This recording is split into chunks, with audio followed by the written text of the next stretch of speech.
Hi and welcome to listen to our talk with Alister McGrath, who is now attending at Ryttylä, Finland. We have an event called Apologiaforum. And so, Professor McGrath, you just gave a talk titled, "What is C.S. Lewis's book titled Miracles about? And is the message of the book still relevant for intellectuals and people on the pews? And is Lewis himself still important for Christian apologetics?" Professor, could you give an outline about what Lewis actually does in this book and why that might be helpful for Christians today?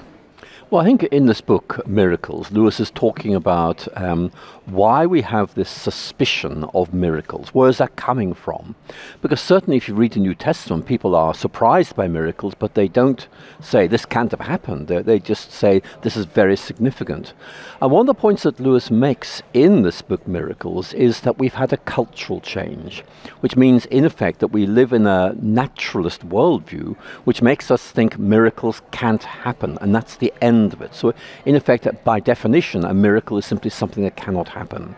What Lewis does in this book is to do several things, the most important ones being to show that this suspicion of miracles is a modern development, and we need to be aware of that. It's historically located. And secondly, that in effect you can rework this so that miracles are no longer an intellectual problem. You can instead say, what does this mean? What does this tell me about who Christ is? What does this tell me about the nature of God?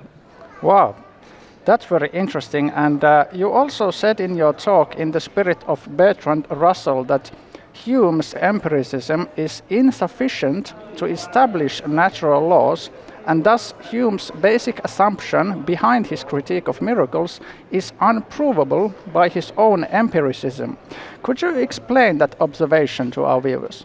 Yes, I'll be very glad to. I think the main point here is that Bertrand Russell is saying that this cultural suspicion of miracles really goes back to the Scottish philosopher David Hume. And Bertrand Russell is simply saying that the empirical observation of our world does not lead to that conclusion. It is simply an opinion. It's not a scientific fact. And therefore, what Russell is saying is that our assumption that miracles cannot happen is not empirically verifiable. It's simply a viewpoint, a belief, rather than a scientific fact. Wow. And you also mentioned that it's also problematic to define miracles as outside interventions by God or violations of natural laws by God as Hume defined them. Why is that problematic from a Christian perspective? Well, from a Christian perspective, God is not someone who's outside the world, looking in on it and sticking his hands in and doing things occasionally from time to time. Christianity has this idea of a God who is present and active in this world already. And therefore the idea of God doing things in the world is perfectly consistent with what Christians believe about God.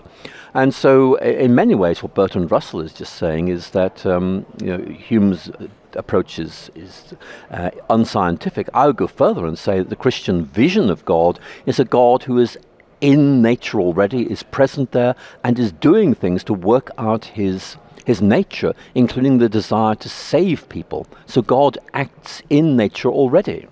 And I would also like to ask, because you further mentioned that Lewis observes that many arguments against miracles are often restatements of materialism, as if that is so self-evident that even circular reasoning can be used to justify it. Could you explain and elaborate on that observation?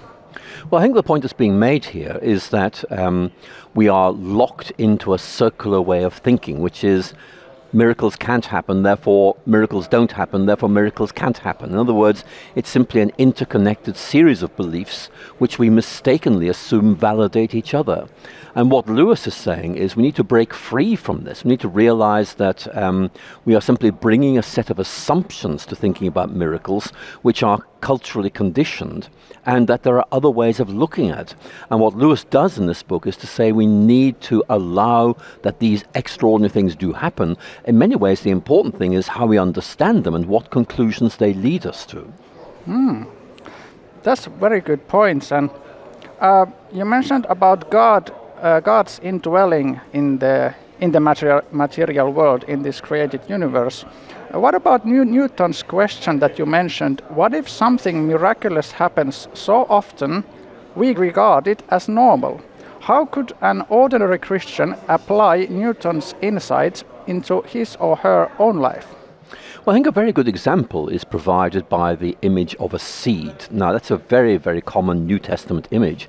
And the point is, you plant a seed in the ground and a plant appears. But it's astonishing when you think about it. I mean, Newton would say that that's a miracle. We've just got used to that. That's what happens when you put a seed in the ground. But actually, it is astonishing, isn't it?